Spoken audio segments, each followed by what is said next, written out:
মহান আল্লাহ বলেন, পৃথিবীর মানুষ ওয়াত্তিন, তিনের কসম, ওয়াজ্জাইতুন, জাইতুনের কসম, ওয়াতুরি সিনিন, তুর প্রান্তরস্থ তুর পর্বতের কসম, ওয়াহাজাল বালাদিল আমিন, পবিত্র নগরীর কসম, লাকাদ খালাকনাল ইনসানা ফি আহসানি তাকওয়িম। পৃথিবীর মানুষ, আমি তোমাকে সবথেকে সুন্দর স্রোত, সবথেকে সুন্দর অবকাঠামো দিয়ে আমি তোমাকে পৃথিবীর বুকে তৈরি করেছি। তাহলে প্রশংসা হবে কার? হাতি দেখতে মানুষের থেকে বড় না ছোট? উট দেখতে মানুষের থেকে বড় না ছোট? জিবরা জিরাফ দেখতে মানুষের থেকে বড় না ছোট? নদীতে কুমির মানুষের থেকে বড় না ছোট? সাগরের নীল তিমি মাছ মানুষের থেকে বড় না ছোট? এই পৃথিবীতে মানুষের থেকে যত বড় বড় সৃষ্টি আল্লাহ রাব্বুল আলামিন তৈরি করেছেন, প্রত্যেকটা সৃষ্টিকে আল্লাহ রাব্বুল আলামিন নিম্নমুখী করে তৈরি করেছেন, নিম্নমুখী করে তৈরি করেছেন। কিন্তু একমাত্র মানুষ জাতি ছোট হওয়ার পরেও 3.5 হাত 4 হাতের মানুষকে আল্লাহ রাব্বুল আলামিন নিম্নমুখী করে তৈরি করেনি, বরং অলম্বিত ঊর্ধ্বমুখী করে তৈরি করেছেন। তাহলে প্রশংসা হবে কার? কুমির মানুষের বাধ্য নাকি মানুষ কুমিরের বাধ্য? আচ্ছা বলেন, বাঘ মানুষের অধীনস্থ থাকে নাকি মানুষ বাঘের অধীনস্থ থাকে? বাঘ মানুষ খাঁচায় বন্দি করে রাখে না? হাতি মানুষ বন্দি করে রাখে না? তিমি মাছ মানুষে ধরে না? তো সব থেকে বিবেক, বুদ্ধি, মেধা কাদের বেশি? তো এই যে মানুষ হয়ে আমরা পৃথিবীতে এসেছি, প্রশংসা হবে কার? কার ইচ্ছায় আমরা এই পৃথিবীতে এসেছি, আবার কার ইচ্ছায় এই পৃথিবী থেকে চলে যাব? কার ইচ্ছায় আমরা জান্নাত পাবো, কার ইচ্ছায় আমরা জাহান্নাম পাবো? আল্লাহ।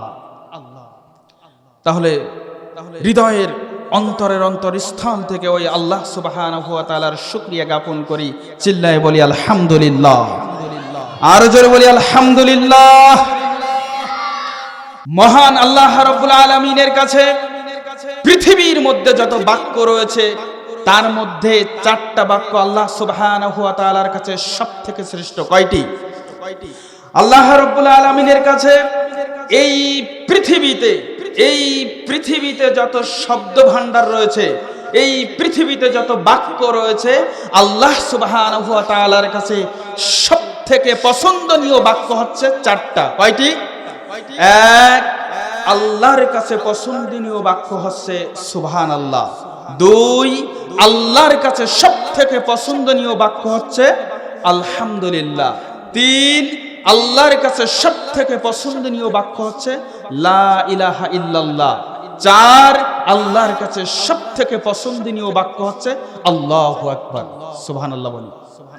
তো আমরা আলহামদুলিল্লাহ বললাম মানে পৃথিবীর মধ্যে সবথেকে শ্রেষ্ঠ বাক্য উচ্চারণ করে আমরা আমাদের রবকে খুশি করলাম। সুবহানাল্লাহ। এজন্য রাসূল সাল্লাল্লাহু আলাইহি ওয়াসাল্লাম বলছেন, পৃথিবীর মানুষ আলহামদুলিল্লাহি তামলাউল মিজান। কেউ যদি আমাকে খুশি করার জন্য বলতে পারে আলহামদুলিল্লাহ, আল্লাহ রাসূল সাল্লাল্লাহু আলাইহি ওয়াসাল্লাম বলছেন, আল্লাহকে খুশি করার জন্য কোনো ব্যক্তি যদি বলতে পারে আলহামদুলিল্লাহ, আলহামদুলিল্লাহি তামলাউল মিজান, আলহামদুলিল্লাহ এতটুকু বাক্য কাল কঠিন কিয়ামতের ময়দানে ব্যক্তির মিজানের পাল্লা ভারী করে দিবেন। সুবহানাল্লাহ।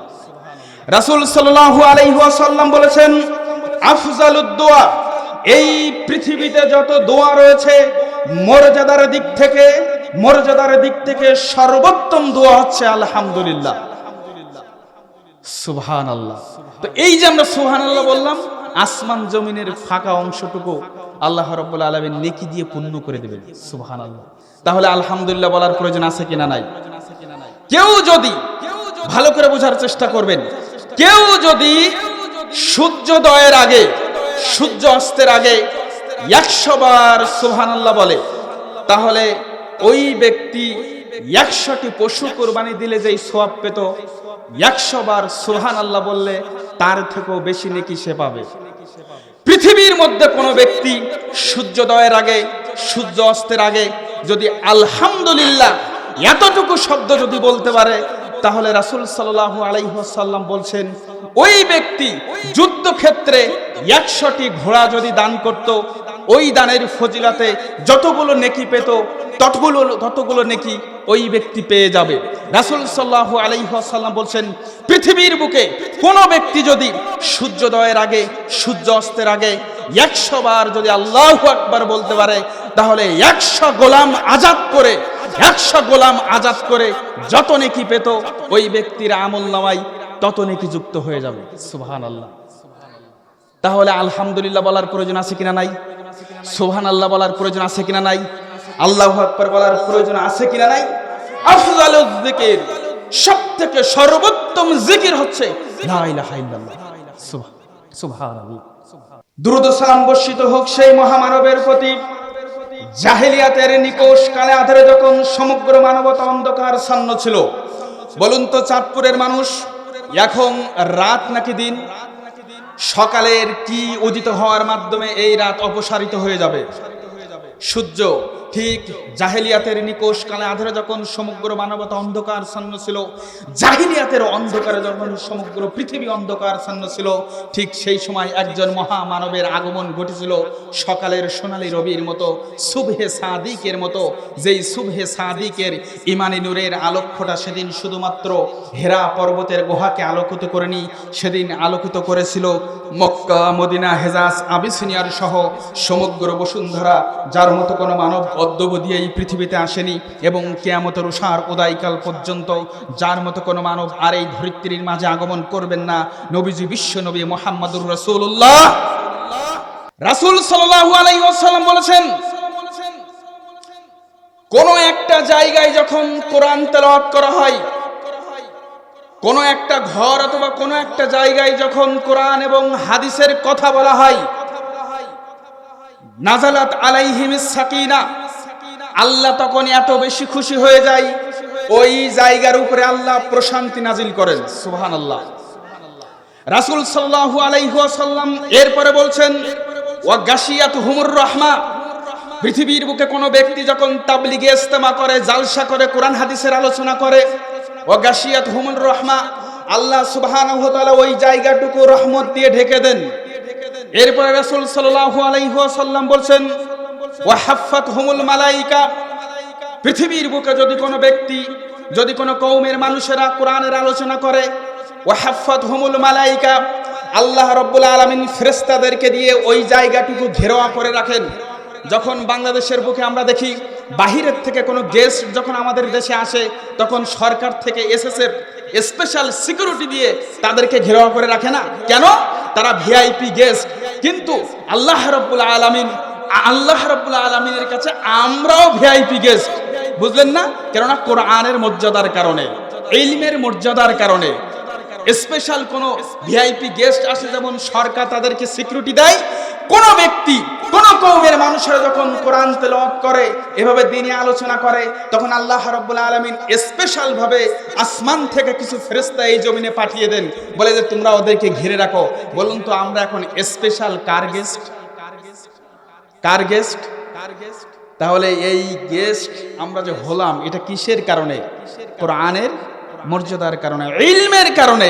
এখন আমি যদি এখানে বসে মাইকের দিকে তাকাই, আর আমি যদি এখানে বসে বাবা ঠাকুরের গান গাই, হরিণের গজল গাই, আমি যদি এখানে বসে বাঘের গল্প বলি, হরিণের কিচ্ছা বলি, বাইন মাছের কিচ্ছা বলি, তাহলে আমি এটা খেয়ানত করলাম।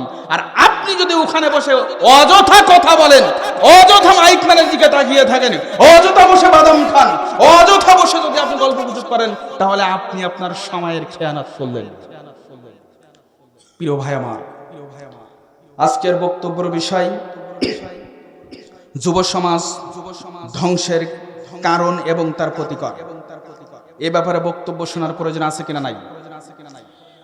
রাসূল সাল্লাল্লাহু আলাইহি ওয়াসাল্লাম বলছেন, মাসালুল্লাযী ইয়াযকুরু রাব্বা ওয়াল্লাযী লা ইয়াযকুরু রাব্বা মাসালুল হাইয়্যি ওয়াল মাইয়িত। যেই ব্যক্তি তার রবকে স্মরণ করে আর যে ব্যক্তি তার রবকে স্মরণ করে না, রবের স্মরণ থেকে গাফেল, মাসালুল হাইয়্যি ওয়াল মাইয়িত, ওই দুইজন ব্যক্তির উদাহরণ হচ্ছে জীবিত এবং মৃত ব্যক্তির মতো।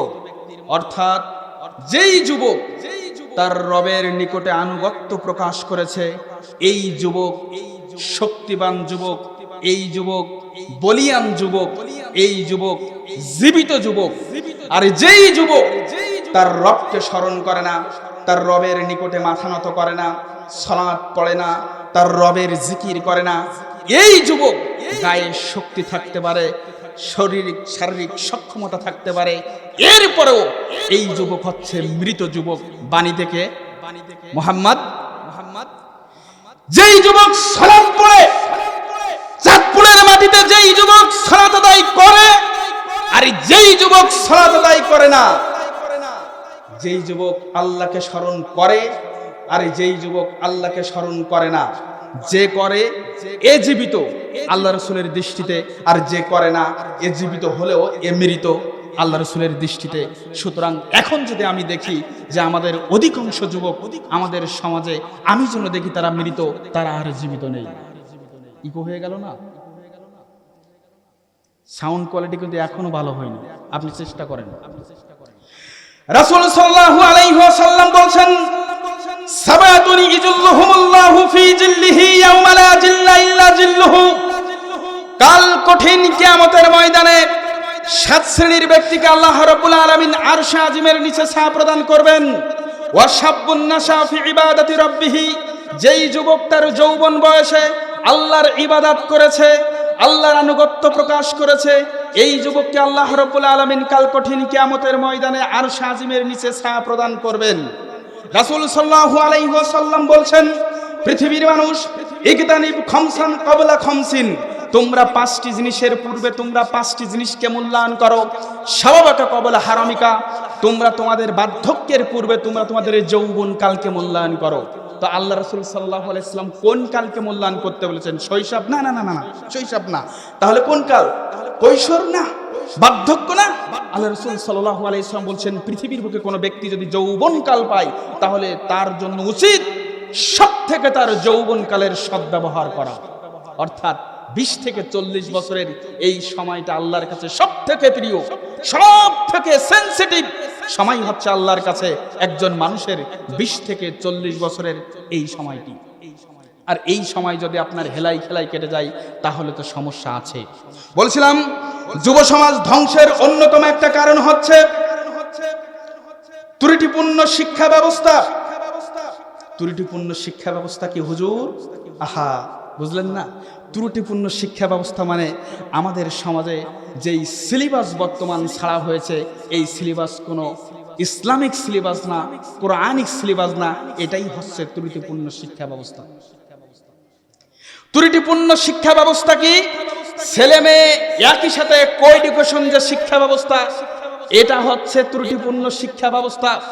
কোন মুসলিম মেয়ে, কোন মুসলিম ছেলে একই বেঞ্চে বসে ছেলে মেয়ে একসাথে তারা টিউশনি, প্রাইভেট, গ্রুপ স্টাডি ইত্যাদি ক্লাসগুলো তারা করতে পারে না।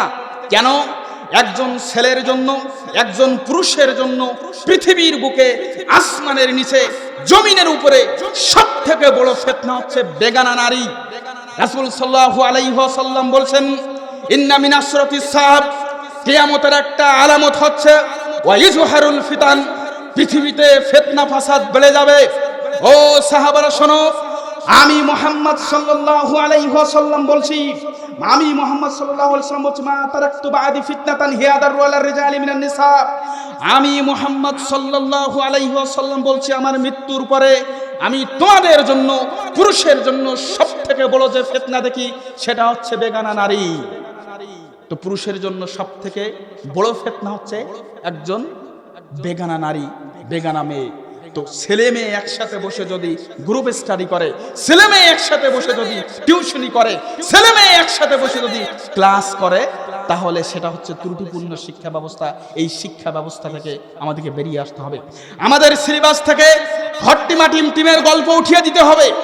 আমাদের সিলেবাস থেকে যত প্রকার অশ্লীল উপন্যাস রয়েছে এটা উঠিয়ে দিতে হবে, যত প্রকার ছন্দর কবিতা রয়েছে, ছন্দের উপন্যাস রয়েছে, অশ্লীল কথাবার্তার উপন্যাস রয়েছে, এটাকে উঠিয়ে দিয়ে মুহাম্মদ সাল্লাল্লাহু আলাইহি ওয়াসাল্লামের চরিত্রের জীবনী নিয়ে তার মুহাম্মদ সাল্লাল্লাহু আলাইহি ওয়াসাল্লামের সাহাবায়ে কেরাম এবং সালফে সালেহিনদের জীবনে আমাদের সিলেবাসে ঢুকিয়ে দিয়ে আমাদের সন্তানদেরকে ইসলামিক সিলেবাস অনুযায়ী তাদেরকে শিক্ষার ব্যবস্থা আমাদেরকে করে দিতে হবে। প্রিয় ভাই আমার, এই ত্রুটিপূর্ণ শিক্ষা ব্যবস্থা যুব সমাজ ধ্বংসের অন্যতম একটা কারণ। যুব সমাজ ধ্বংসের দ্বিতীয় নাম্বার কারণ হচ্ছে বিজাতীয় সংস্কৃতি ধারণ। যেমন এই যে দেখেন আমাদের সমাজে কিছু ছেলে ঘুরে বেড়ায়, তারা মেসির গেঞ্জি করে ঘুরে বেড়ায়, আছে না এমন? কেন? মেসির 10 নম্বর গেঞ্জি, মেসির গেঞ্জির নাম্বার 10 নম্বর, তাই আমাকেও 10 নম্বর গেঞ্জি পরতে হবে। যুব সমাজ ধ্বংসের অন্যতম একটা কারণ হচ্ছে বিজাতীয় সংস্কৃতি ধারণ করা। আহা, বুঝলাম না হুজুর, কি বলেন? বিজাতীয় সংস্কৃতি কে ধারণ করেছে? আপনি কি পাগল হয়ে গেছেন নাকি? আমরা হিন্দু, বৌদ্ধ, ইহুদি, খ্রিস্টান এদের সংস্কৃতি রপ্ত করতে করতে আজকে আমরা হিন্দুদের শারদীয় দুর্গাপূজার মন্দিরের বারান্দায় গিয়ে উঠেছি, ঠিক কিনা? কিছুদিন আগে দেখলাম একজন হুজুর কিনা বলতে পারবো না, একজন মুসলিম ব্যক্তি মাথায় টুপি দিয়ে, গায়ে পাঞ্জাবি জড়িয়ে, মুখে দাড়িও কিছু আছে, হিন্দুদের এই পূজা মণ্ডপের বারান্দায় বসে বলছে, দাঁড়িয়ে দাঁড়িয়ে মাইক, আমার মতো এভাবে মাইক হাতে নিয়ে বলছে যে আমি এই পূজা মণ্ডপে আসতে পেরে আপনাদের সাথে একত্রতা পোষণ করতে পেরে আমি আল্লাহর শুকরিয়া আদায় করতেছি। তো এটা কি বিজাতীয় সংস্কৃতি নয়? এটা কি একজন মুসলিমের হিন্দুদের সাথে মিশে যাওয়া নাই? মহান আল্লাহ বলছেন সূরা নিসার 140 নম্বর আয়াত, যারা যেই সমস্ত নেতা, যেই সমস্ত পাতি নেতা, যেই সমস্ত নেতা সমাজপতি, যেই সমস্ত সমাজের হোল্ডাররা যারা কথায় কথায় শারদীয় দুর্গাপূজার শুভেচ্ছা জানান, তাদের দুর্গাপূজার মণ্ডপে গিয়ে তাদের স্বধর্ম নিয়ে মনোবল বৃদ্ধি করার মতো কথা বলেন, আমি তাদেরকে বলবো, আগে যদি আপনি মুসলিম হন তাহলে আপনাকে সূরা নিসার 140 নম্বর আয়াত পড়া লাগবে। আল্লাহ সুবহানাহু ওয়া তাআলা বলছেন, আন ইজা সামিতুম আয়াতিল্লাহি ইকফারু বিহা, পৃথিবীর মানুষ, তোমরা যারা লা ইলাহা ইল্লাল্লাহ বিশ্বাস করেছো, তোমরা শোনো, যেখানে আল্লাহর আয়াতগুলোকে নিয়ে অস্বীকার করা হবে, ওয়া ইস্তাহজাউ বিহা, আল্লাহর আয়াতগুলো নিয়ে খেলতামশা করা হবে, খবরদার কোন মুসলিম যেন ফালা তাকুনু মাহুম, কোন মুসলিম যেন সেখানে না যায়, সেখানে গিয়ে তাদের সাথে একত্রতা পোষণ না করে, তাদের এখানে গিয়ে না বসে। কার কথা? আল্লাহ। আপনি মুসলিম হয়ে মুখে দাড়ি, গায়ে পাঞ্জাবি, মাথায় টুপি দিয়ে আপনি আবার সেখানে গিয়ে বলছেন যে আমি আপনাদের সাথে আসতে পেরে, আপনাদের সাথে উদযাপন করতে পেরে আমি আল্লাহর প্রশংসা করছি। আসলে ও আল্লাহর প্রশংসা করলো নাকি ইবলিসের প্রশংসা করলো? ও তো ইবলিসের এজেন্ডা বাস্তবায়ন করতে এসেছে। মুহাম্মদ সাল্লাল্লাহু আলাইহি ওয়াসাল্লাম বলছেন, পৃথিবীর মানুষ, ইন্না মিম্মা তাখাওয়াফা আলা উম্মতি, মুহাম্মদ সাল্লাল্লাহু আলাইহি ওয়াসাল্লাম বলছেন, আফসোস করে বলছেন, ইন্না মিম্মা তাখাওয়াফা আলা উম্মতি, আমি আমার উম্মতের ব্যাপারে ভয় করি, আইম্মাতান মুদিল্লিন, আমার উম্মতের একটা শ্রেণী, তারা হবে ভ্রান্ত হুজুর। ভ্রান্ত হুজুর চেনেন না? এই যে এশকের জিকির, হালকায়ে জিকির, জিকিরের নামে মাতলামি করে, গাছের আগায় ওঠে, এগুলো হচ্ছে ভ্রান্ত হুজুর, ধর্ম ব্যবসায়ীর কথা বলছেন। 2 ওয়াসাতা'বুদু কবাইলু, 2 নম্বরে বললেন ওয়াসাতা'বুদু কবাইলু মিন উম্মাতিল আওসানা, আমি মুহাম্মদ সাল্লাল্লাহু আলাইহি ওয়াসাল্লাম আমার উম্মতের ব্যাপারে ভয় করছি, আমার উম্মতের একটা শ্রেণী তারা প্রতিমা পূজা করবে। কি পূজা করবে? প্রতিমা পূজা করবে। এই দেখেন মানে যেই মানুষটা, আচ্ছা আমাকে বলেন, মুহাম্মদ সাল্লাল্লাহু আলাইহি ওয়াসাল্লাম বলছেন যে ওয়াসাতা'বুদু কবাইলু মিন উম্মাতিল আওসানা, আমি মুহাম্মদ সাল্লাল্লাহু আলাইহি ওয়াসাল্লাম ভয় করি যে অচিরেই আমার এক শ্রেণীর উম্মত তারা প্রতিমার পূজা করবে। এখন আমাকে বলুন, হিন্দুরা যে মা সরস্বতী, মা কালী, মা লক্ষ্মী, মা দুর্গা বানাই, এটা কি প্রতিমা না? তো তারা এটা পূজা করতেছে, তারা এখানে গিয়ে ইবাদত করে, সেজদা করে। এখন আপনি যদি আব্দুল্লাহ হয়ে, আপনি যদি আব্দুর রহমান হয়ে বলেন যে শারদীয় দুর্গা পূজার শুভেচ্ছা, দুর্গা পূজা শুভ হোক, তার মানে কি? আপনি কি দিলেন? বৈধতা দিলেন। এটাই হচ্ছে ইবাদত, এটাই হচ্ছে পূজা। যারা আজকে দুইটা ভোটের আশায়, যারা আজকে ক্ষমতার চেয়ারের আশায় দুর্গা পূজার বারান্দায় উঠে বলছেন যে আমরা খুশি হয়েছি, তোমাদের এটা হ্যাপি হোক, তোমরা খুশি হও, তোমাদের এটা সফল হোক, এটা বলছেন, এরা সবাই আল্লাহ রাসূলের হাদিসের আওতামুক্ত। ওয়াসাতাল হাকুম কাবাইলু মিন উম্মতি বিল মুশরিকিন, মুহাম্মদ সাল্লাল্লাহু আলাইহি ওয়াসাল্লাম আফসোস করে বলেছেন যে অচিরেই আমার উম্মতের মধ্যে একটা শ্রেণী, তারা মুশরিকদের সাথে মিশে যাবে, মুশরিকদের সাথে মিশবে, মুশরিকদের সাথে বন্ধুত্ব করবে, মুশরিকদের সাথে তারা মেলামেশা করবে, তাদের সাথে ওঠা বসা করবে, তাদের বাড়িতে খানাপিনা করবে, এটা অভ্যাসে পরিণত করে ফেলবে। রাসূল সাল্লাল্লাহু আলাইহি ওয়াসাল্লাম এটা আফসোস করেছেন। আল্লাহু আকবার।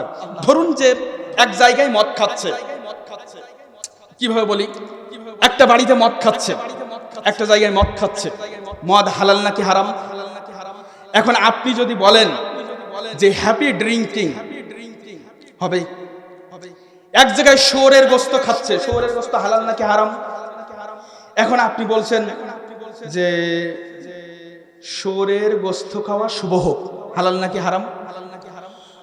তো এটা যদি হারাম হয়, যেই ব্যক্তিরা মা দুর্গা, মা সরস্বতী, মা কালী, মা লক্ষ্মী তৈরি করে সেখানে গিয়ে পূজা করতেছে, আপনি বলছেন তোমাদের দুর্গা পূজা সফল হোক, দুর্গা পূজার শুভেচ্ছা, আপনি কি এটা বৈধতা দিলেন না?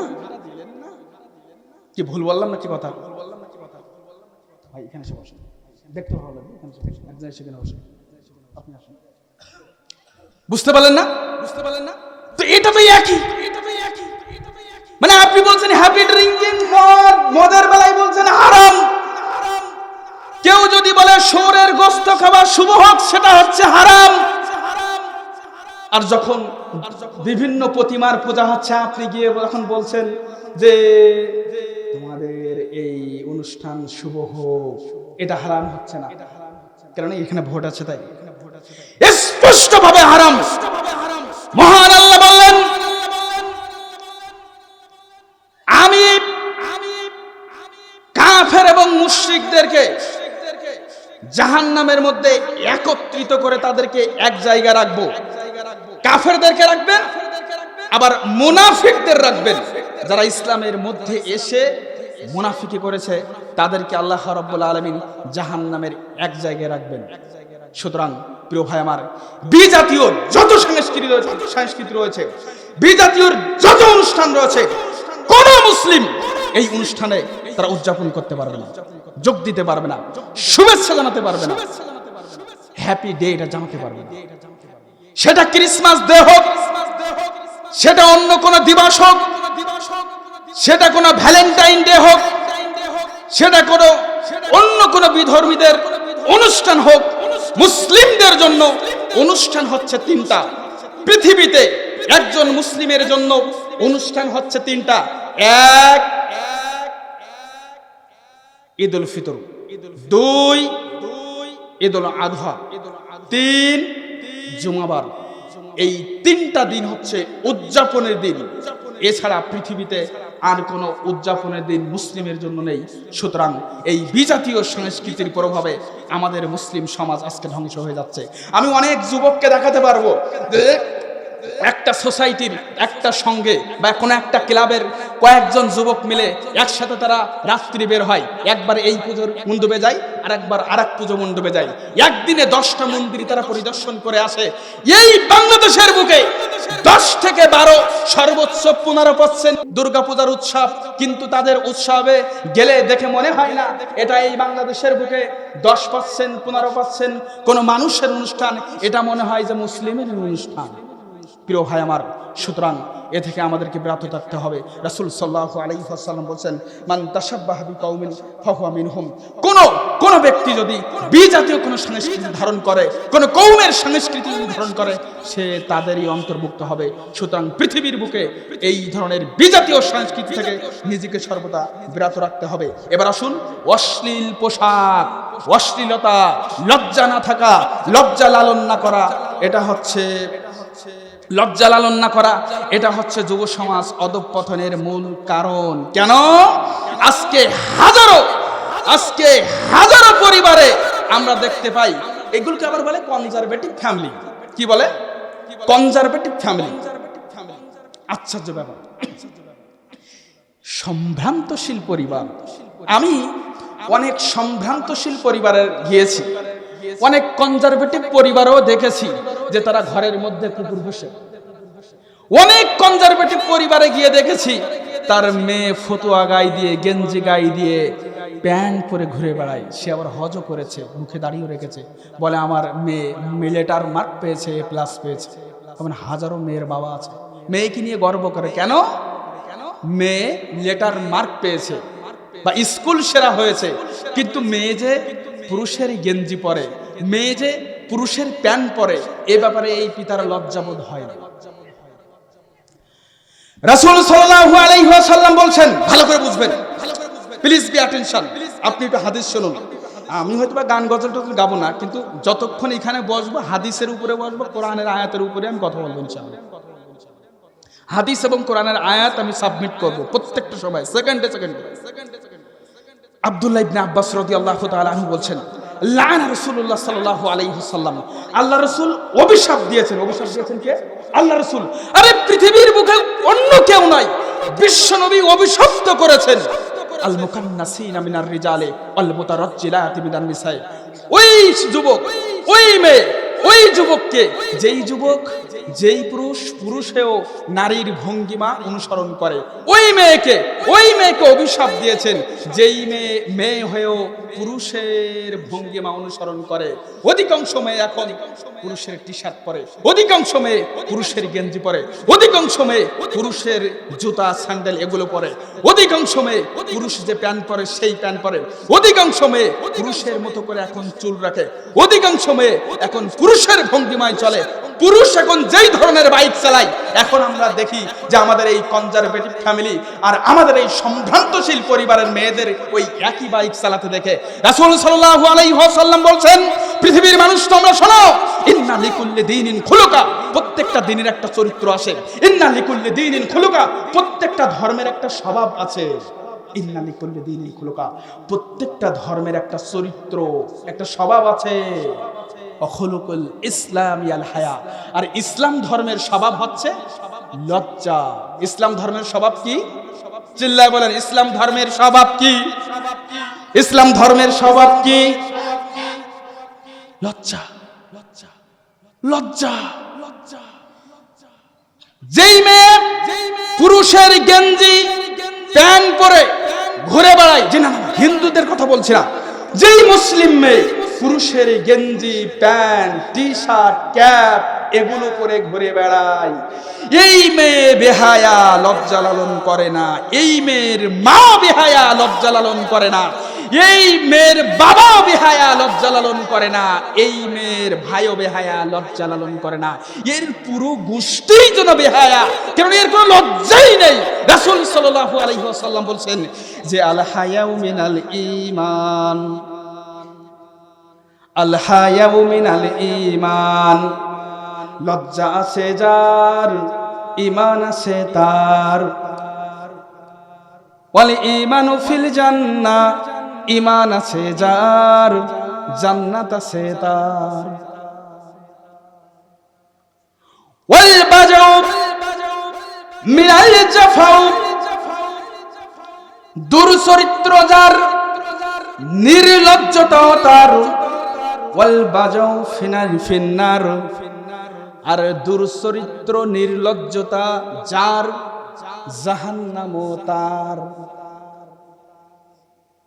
যদি ওই মেয়ে তওবা না করে, যদি ওই মেয়ের বাপ তওবা না করে, যদি ওই মেয়ের ভাইয়ের লজ্জা না হয়, যদি ওই মেয়ের মায়ের লজ্জা না হয়, স্থান কোথায়?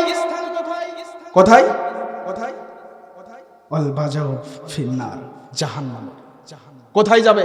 কোথায় যাবে? পুরো পরিবার ধরে জাহান্নামে যাবে যদি তাওবা না করে। আল্লাহু আকবার। রাসূল সাল্লাল্লাহু আলাইহি ওয়াসাল্লাম বলছেন, হাদিসটা একটু ভালো করে শুনবেন।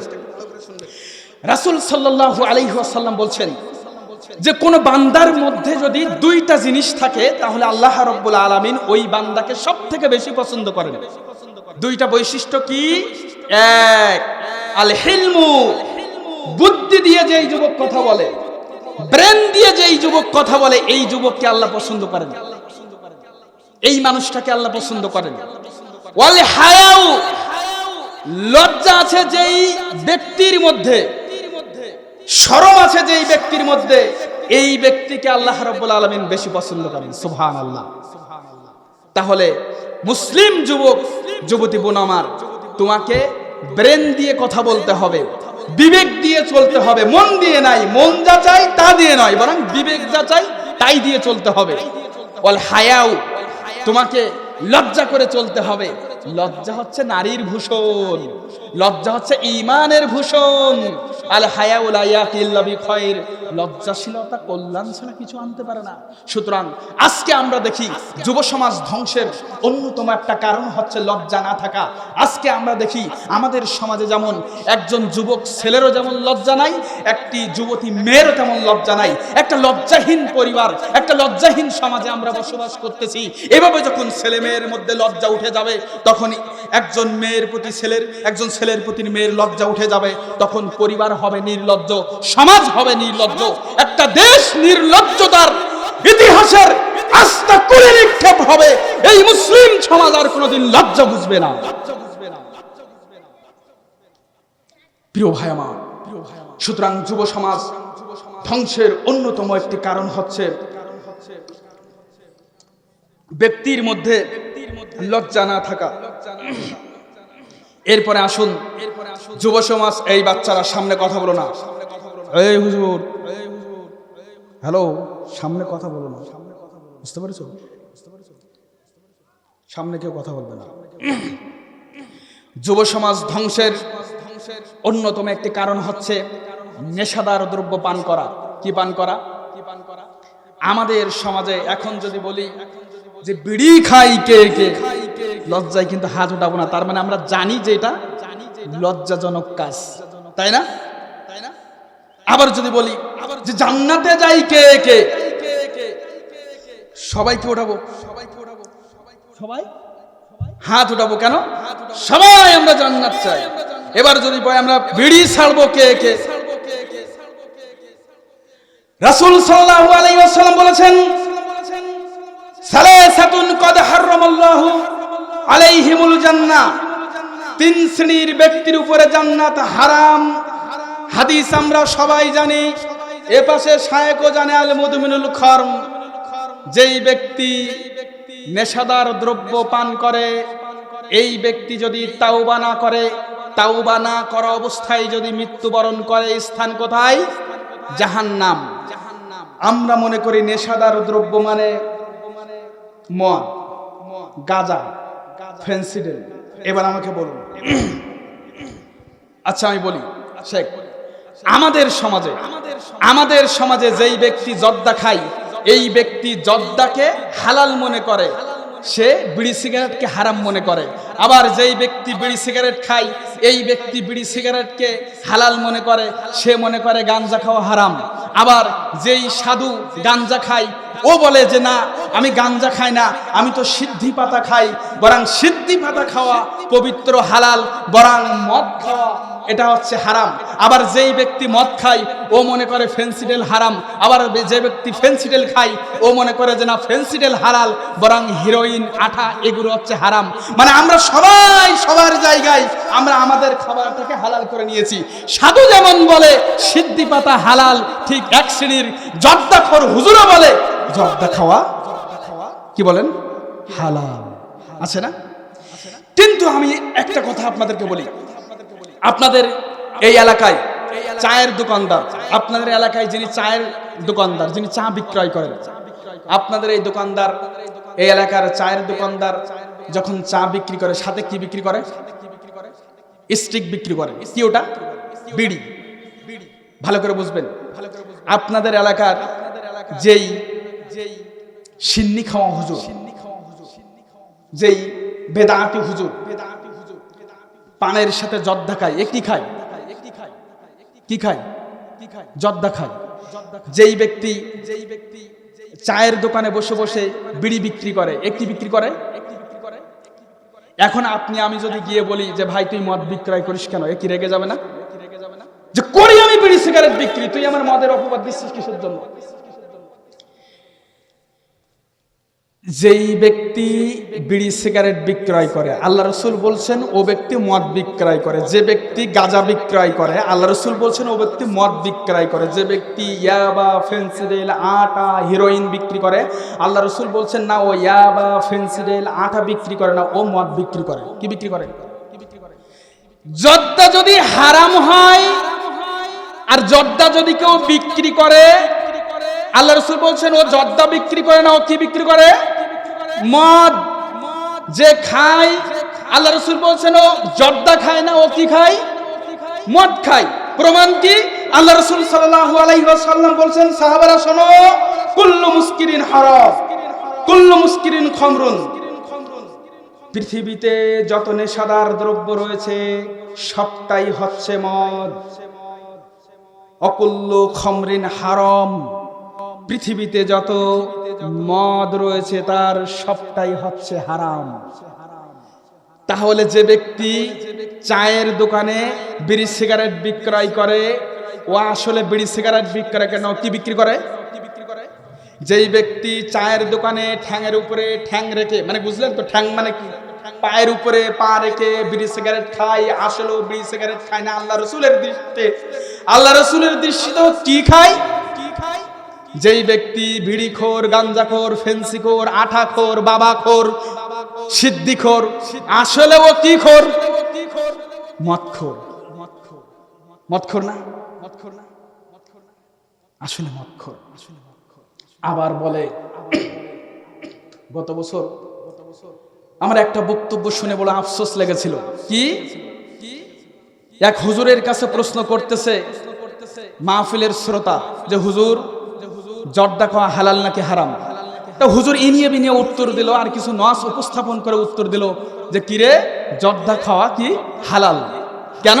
তার আশেপাশের সমস্ত মানুষেরা, আকাবিররা, বড় বড় হুজুররা পানের সাথে জর্দা চিবলাচ্ছে।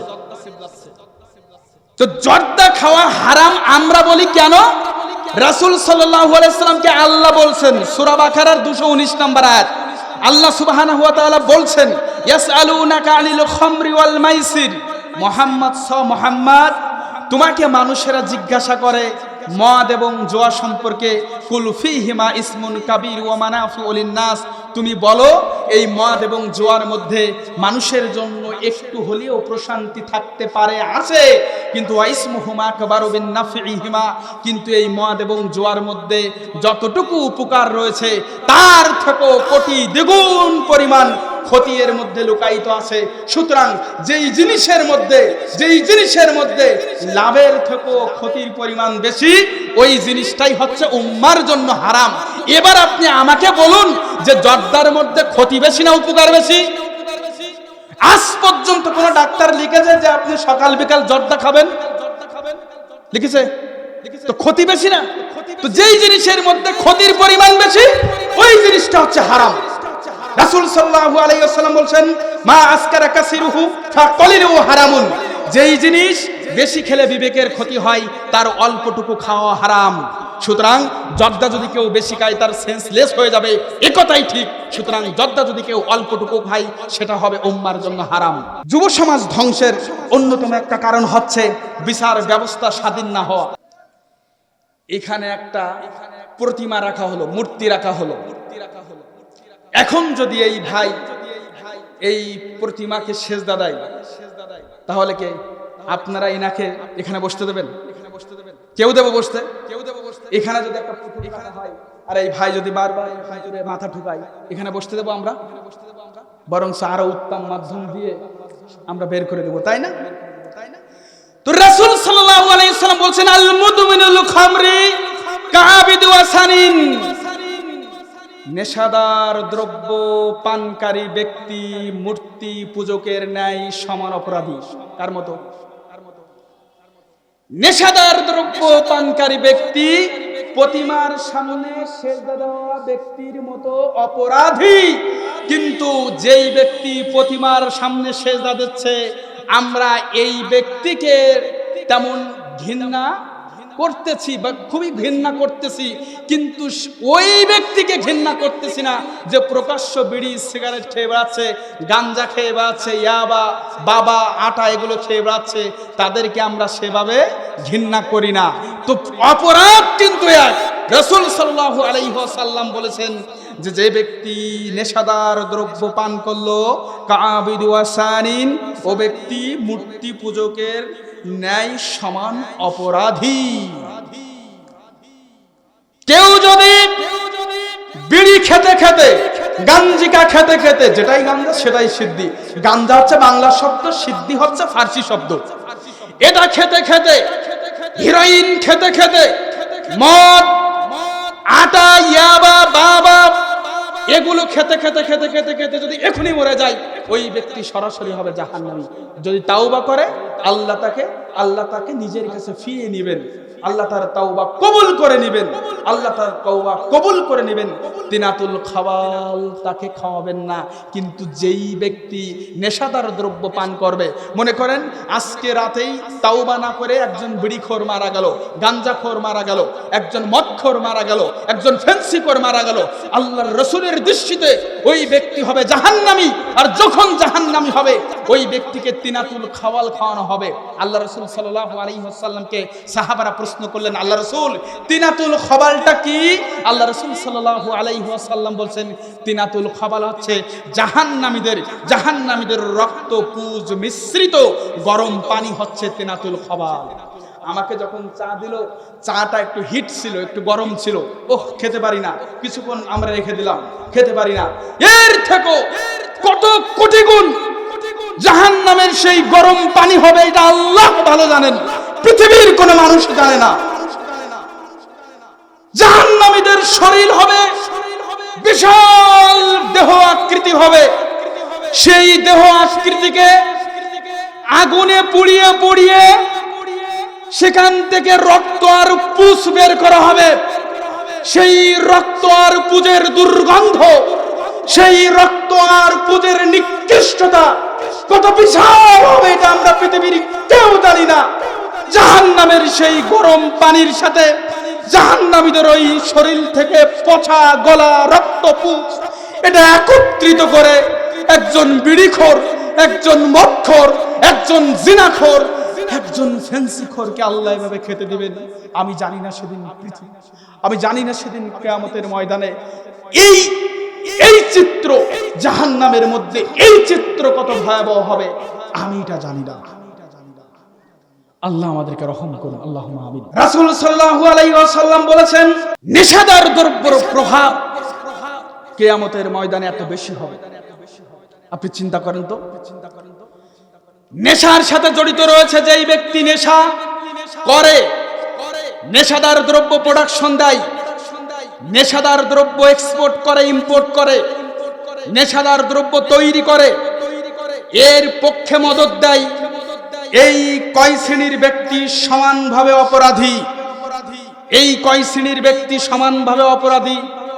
আল্লাহ সুবহানাহু ওয়া তাআলা এই সব কয়টা শ্রেণীকে একত্রিত করবেন জাহান্নামের মধ্যে। আমি একবার কথায় কথায় বলতেই হয়, এদেশে যারা জর্দা খেয়েছে তাদের দেখা দেখে দেখে একজনের বিড়ি সিগারেট খেয়েছে, এদেশে যারা বিড়ি সিগারেট খেয়েছে তাদের দেখা দেখে দেখে তারা গাঞ্জা পাতা খেয়েছে, যারা গাঞ্জার উপরে আছে তাদের দেখা দেখে দেখে তারা ইয়াবা মদ ফেন্সিডিল খেয়েছে। কেন? হুজুর যখন জর্দা পাতা খাচ্ছে তখন এক শ্রেণীর মানুষ মনে করছে, কিরে হুজুর তো সবজিটা চিবিয়ে খায়, আমি সবজিটা মোলক করে টেনে টেনে খাই, তো হুজুরের মধ্যে কোনো পার্থক্য নেই, আমার মধ্যেও কোনো পার্থক্য নেই, কাহিনী তো এক। আমি একবার গিয়েছিলাম ধুলিয়ানে বক্তব্য দিতে। একবার আমাকে ইনভাইট করা হলো পাতার বিড়ির এলাকায়, যেখানে বিড়ির ফ্যাক্টরি, সব বিড়ির ফ্যাক্টরি। সেখানে গিয়ে দেখলাম যে সেখানকার অধিকাংশ পুরুষেরা, প্রায় 70% পুরুষেরা সব বিড়ির ব্যবসা করে, বিড়ির কোম্পানিতে কাজ করে। আর সেখানকার মহিলারা, মেয়েরা বাড়িতে বসে বসে, কেউ দেখলাম উঠানে বসে বসে, বারান্দায় বসে বসে তারা এই বিড়ি বাঁধে, এটা মোড়ক করে। তো মহিলাদের এটা এক্সট্রা ইনকাম। তো আমি যখন একটা জায়গায় রেস্ট করছি, একটা ঘরের ভিতরে বিশ্রাম নিচ্ছি, একজন ব্যক্তি আমার কাছে গিয়ে বলছে, হুজুর বক্তব্য দিবেন, ঠিক আছে আলহামদুলিল্লাহ, কিন্তু আপনি পাতার বিড়ির বিরুদ্ধে কোনো বক্তব্য দিবেন না। পাতার বিড়ি চেনেন? তা আমি বললাম কেন? বলছে যে আমাদের এই এলাকায় প্রায় 70% মানুষ এই পাতার বিড়ির ব্যবসা করে, পাতার বিড়ির ব্যবসার উপরে তাদের জীবন জীবিকা চলে। এখানে যত মসজিদ মাদ্রাসা রয়েছে সব পাতার বিড়ির টাকায় চলে। আপনার যে হাদিয়া দেওয়া হবে এটাও পাতার বিড়ির টাকায় দেওয়া হবে। সুতরাং পাতার বিড়ির বিরুদ্ধেই যদি বলতে হয়, বলবেন হুজুর, এভাবেই বলবেন যে মহিলারা তোমরা ঘরের ভিতরে পর্দার সাথে পাতার বিড়ি বাঁধো, বাহিরে বেপর্দায় পাতার বিড়ি বেঁধো না। আমাকে ওয়াজ শিখিয়ে দিচ্ছে। আশ্চর্য ব্যাপার। মানে মহিলারা বারান্দায়, রাস্তার উপরে, উঠানের উপরে পাতার বিড়ি বাঁধতেছে। তো বলছে পাতার বিড়ির বিরুদ্ধে কিছু বলবেন না। যদি পাতার বিড়ির বিরুদ্ধে ওয়াজ করতেই হয়, বলবেন মহিলারা তোমরা ঘরের ভিতরে পর্দার সাথে পাতার বিড়ি বাঁধো, বাহিরে বেপর্দায় পাতার বিড়ি বেঁধো না, এই কথা বলবেন। আহা, কি সুন্দর ওয়াজ শিখিয়ে দিল। বক্তব্য দিলাম, নেশাদার দ্রব্যের বিরুদ্ধে কথা বললাম। বলার পরে আমি একটু যখন বসলাম, কিছুক্ষণ পর ইমাম সাহেব আসলেন। আমি বললাম, হুজুর কি অবস্থা আপনার? কত বছর ধরে এখানে ইমামতি করতেছেন? বলছেন আমি প্রায় দীর্ঘ 10 বছর ধরে এখানে আমি ইমামতি করতেছি। তো আমি বললাম, আসেন কিভাবে, এখানে টিকে আসেন কিভাবে? এলাকায় সব পাতার বিড়ি বাঁধে, এলাকায় সব বিড়ির ব্যবসা করে, আর আপনি এর মধ্যে আসেন কিভাবে? বলছি আলহামদুলিল্লাহ আসি।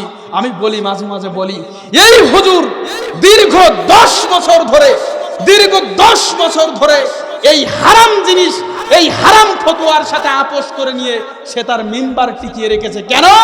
ও যদি বিড়ির বিরুদ্ধে বলে ওর মিম্বার টিকবে না। ঠিক একইভাবে আমাদের দেশে এক শ্রেণীর জব্দাখোর হুজুর, তামাকখোর হুজুর, নেশাদার দ্রব্য পানকারী হুজুর, তারা ঠিক একইভাবে এই যে জর্দা পাতা হারাম, এই হারাম জিনিসটার সাথে, তামাকের সাথে তারা আপোষ করে নিয়েছে, এই অবৈধ ফতোয়ার সাথে আপোষ করে নিয়েছে। তারা তাদের চাকরি, ইমামতি আর তাদের ক্ষমতা টিকিয়ে রাখার জন্য। কেন? এটার বিরুদ্ধে যদি বক্তব্য দেয় তাহলে তার পরের দিন তাদের আকাবিররা তার ইমামতি বাদ দিয়ে দিবে, আকাবিররা মসজিদ মাদ্রাসার চাকরি বাদ দিয়ে দিবে। কেন? তাদের পীর সাহেব যে পানের সাথে জর্দা খায়, তাদের বড় হুজুররা পানের সাথে জর্দা খায়, এজন্য তো এর বিরুদ্ধে বলা যাবে না। এজন্যই বলছে যে কঠিন প্রশ্ন, জটিল প্রশ্ন তো করে বসেছে, আমার পিছনে বড় বড় হুজুররা সব পানের সাথে জর্দা খাচ্ছে। না না না না না, এই জর্দা যদি হারাম হতে হয় এর নস লাগবে, এর দলিল লাগবে। নাউজুবিল্লাহ বলেন।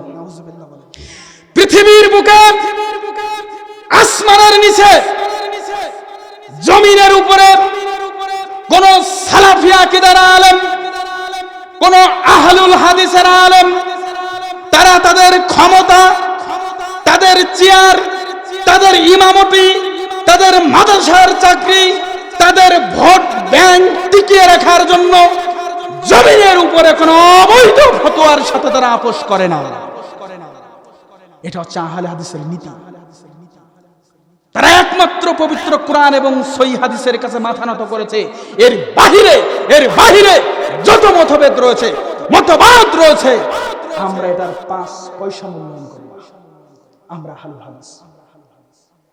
প্রিয় ভাই আমার, ওই যে বললাম জর্দাখোর মনে করে বিড়িখোর হারাম, বিড়িখোর মনে করে আমি সঠিকটাই খাচ্ছি, গাঞ্জাখোর হারাম, গাঞ্জাখোর মনে করে আমি খাচ্ছি সিদ্ধি, বরং মদ, হিরোইন, ফেন্সিডিল এগুলো হচ্ছে হারাম। প্রিয় ভাই আমার, আসুন যুব সমাজ ধ্বংসের অন্যতম শায়েখ রুমালে কালেকশন এর কথাটা একটু বলবেন। দেখেন একটা কথা বলি, আপনাকে একটা কথা বলি, ভালো করে বোঝার চেষ্টা করুন। এখানে দুইজন শায়েখ বসে আছেন আমাদের পাশের গ্রামে, চিনেন হয়তোবা আমাদের ইব্রাহিম ভাই। আলহামদুলিল্লাহ উনি অনেক ইলম রাখেন আমার জানার দৃষ্টিকোণ থেকে। আলহামদুলিল্লাহ, আল্লাহ রাব্বুল আলামিন উনাকে দ্বীনের জন্য কবুল করুন, আল্লাহুম্মা আমিন। উনি আছেন, উনিও এই হাদিসটা জানেন। দুনিয়ার মধ্যে যদি কোনো ব্যক্তি বেহিসাবে দান করে যে আমি এখন দান করলে কিভাবে চলবো, আমি এখন দান করলে কিভাবে খাবো, এই টেনশন সে মোটে করেই না। যদি কোনো ব্যক্তি পকেটে কত আছে জানার দরকার নেই, আল্লাহর জন্য চেয়েছে। রুমালটা পেতেছে কি মসজিদের সভাপতির জন্য, আজকের এই মাহফিলের সভাপতির জন্য না, কার জন্য পেতেছে? তো যদি কোনো ব্যক্তি এভাবে রুমাল পাতে, পাত্র পাতে দাও আল্লাহর জন্য, আপনি চোখ বুঝে গুনবেন না, গুনলে কিন্তু ডিসকোয়ালিফাইড। গুনবেন না, না গুনে টাকা দিবেন। রাসূল সাল্লাল্লাহু আলাইহি ওয়াসাল্লাম বলছেন, যে ব্যক্তি বেহিসাবি দান করবে আল্লাহ তাকে বেহিসাবি নিয়ামত দান করবেন। সুবহানাল্লাহ। তাহলে মা বোনের আজকে যে টাকাগুলো নিয়ে এসেছেন বাড়িতে নিয়ে যাবেন না, প্রয়োজনে 2 কিলো 5 কিলো হেঁটে যাবেন, আর একজনের কাছ থেকে টাকা ধার করে যাবেন। কিন্তু আজকের দিনে এই কোরআনের ময়দানে জান্নাতের বাগানে বসে আপনি দানকে দলিল হিসাবে এখানে আজকে সাবমিট করবেন। যত পুরুষ এসেছেন এখানে, যত ভাইরা এসেছেন, যদি আল্লাহর জন্য পেতে দেয়, কার জন্য? কোন মানুষের জন্য? কার জন্য? তো আজকে আপনি বলবেন বাদাম কিনে নিয়ে যেতে চেয়েছিলাম স্ত্রীর জন্য, ছেলেদের জন্য, নিয়ে যাবো না, পেতেছে বেহিসাবি দান করব, হিসাব করব না। বেহিসাবি নিয়ামত দেবে কে? এই রুমালের কথা আমি বললাম, আমি সাইফুল্লাহ আল ফাদ, আমি কালেকশন করি না, দানের কথা আমি বলি না, আমি এটা বলা প্রয়োজন বোধ মনে করি না। কেন?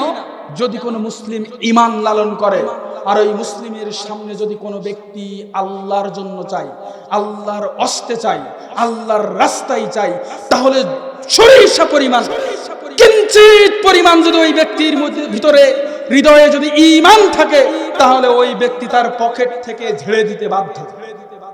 আল্লাহ আমাদেরকে কবুল করুন, আল্লাহুম্মা আমিন। স্ত্রী জীবনকে বিপন্ন করে দেয়, নেশা তার ছেলে মেয়েদেরকে পথে ভাসিয়ে দেয়, নেশা একটা পরিবার ধ্বংস করে দেয়, নেশা একটা সমাজ ধ্বংস করে দেয়, নেশাদার দ্রব্য একটা জাতির মেরুদণ্ড ভেঙে দেয়। সুতরাং যুব সমাজ, এই যুব সমাজের চরিত্র রক্ষা করতে গেলে আমাদেরকে নেশা থেকে মানুষকে ফেরাতে হবে। আপনার সন্তানটা যদি দেখেন যে এমন একটা সন্তানের সাথে মিশতেছে, আপনার ছেলেটা আপনার এমন একটা ছেলে বন্ধুর সাথে মিশে, যেই ছেলেটা বিড়ি সিগারেট খায়, আপনি জানেন, সাথে সাথেই আপনি ওই ছেলেকে ডাকবেন, আব্বু ওই ছেলেটার সাথে মেশা যাবে না। কেন? ওই ছেলেটা বিড়ি সিগারেট খায়। তখন ওই ছেলেটা বলবে যে আব্বু আমি তো খাই না, ওই আমার বন্ধু খায়। আপনি ওই ছেলেটার সাথে মিশতে দেবেন না। কেন? সঙ্গে দোষে লোহা বাসে। আল্লাহ রাসূল সাল্লাল্লাহু আলাইহি ওয়াসাল্লাম সঙ্গের প্রভাব নিয়ে অনেক হাদিস বলেছেন। আমি আপনাকে যে কথা বলছিলাম, পৃথিবীর বুকে আমি বলি, যেই ব্যক্তি জমিনের উপরে, যেই ব্যক্তিটা প্রথম, দেখেন প্লিজ কেউ কথা বলবেন না, জমিনের উপরে যেই ব্যক্তি মদ খায়, বলুন ও কি একবারে মদ খেয়েছে নাকি একবারে বিড়ি থেকে এসেছে? বুঝতে পারেনি মনে হয়, আমি বুঝাতে পারতেছি না, ভালো করে বোঝান।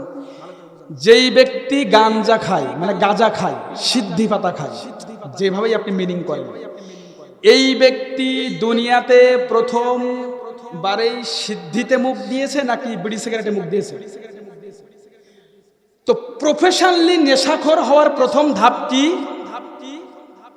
বিড়ি সিগারেট।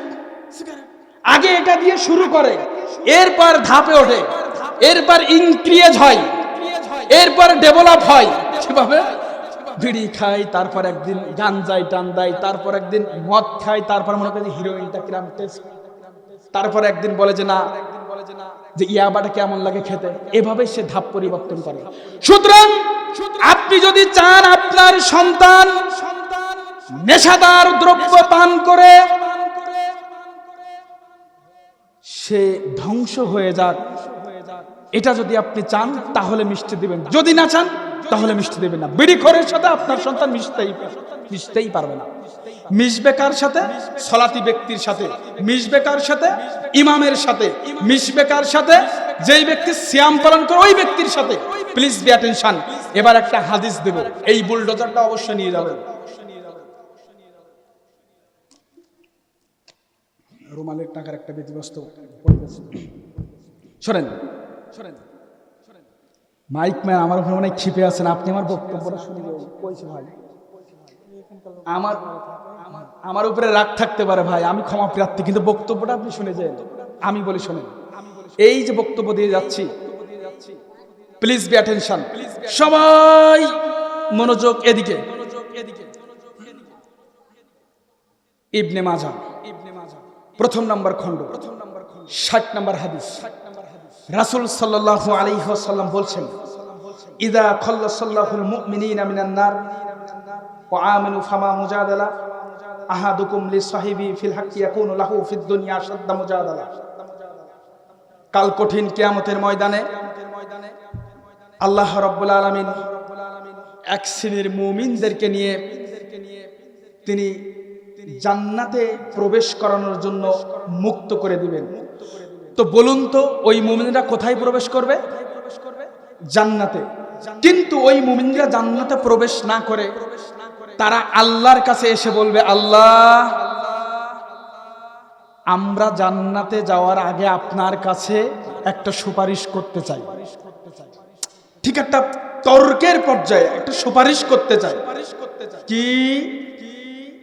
আপনি যে আমাদেরকে জাহান্নাম থেকে মুক্ত করে দিলেন, কিন্তু আমরা জাহান্নামের মধ্যে আমাদের এমন কিছু ভাইদেরকে আমরা দেখে এসেছি, আল্লাহ যে উদখিলান নার, আপনি যে জাহান্নামের মধ্যে এমন কিছু ভাইদেরকে আপনি প্রবেশ করিয়েছেন, আমরা দেখে এসেছি। ওই খুয়ানুনা, ওরা আমাদের ওই সমস্ত ভাই, ওরা আমাদের ওই সমস্ত সহযোগী, আমাদের সহপাঠী, কানু ইসাল্লুনা মাআনা, যারা আমরা একসাথে বসে বসে সালাত আদায় করেছিলাম, যারা আমরা একসাথে দাঁড়িয়ে সামি আল্লাহু লিমান হামিদা বলেছিলাম, যারা আমরা একসাথে বসে বসে আমরা সুবহানাকা আল্লাহুম্মা রব্বানা ওয়া বিহামদিকা এগুলো বলেছিলাম। আল্লাহ, আমরা একসাথে বসে জিকির করেছিলাম। আল্লাহ, ফাআদখালতাহুমুন নার, আপনি তাদেরকে জাহান্নামে দিয়ে আমাদেরকে জান্নাতে যেতে বলছেন।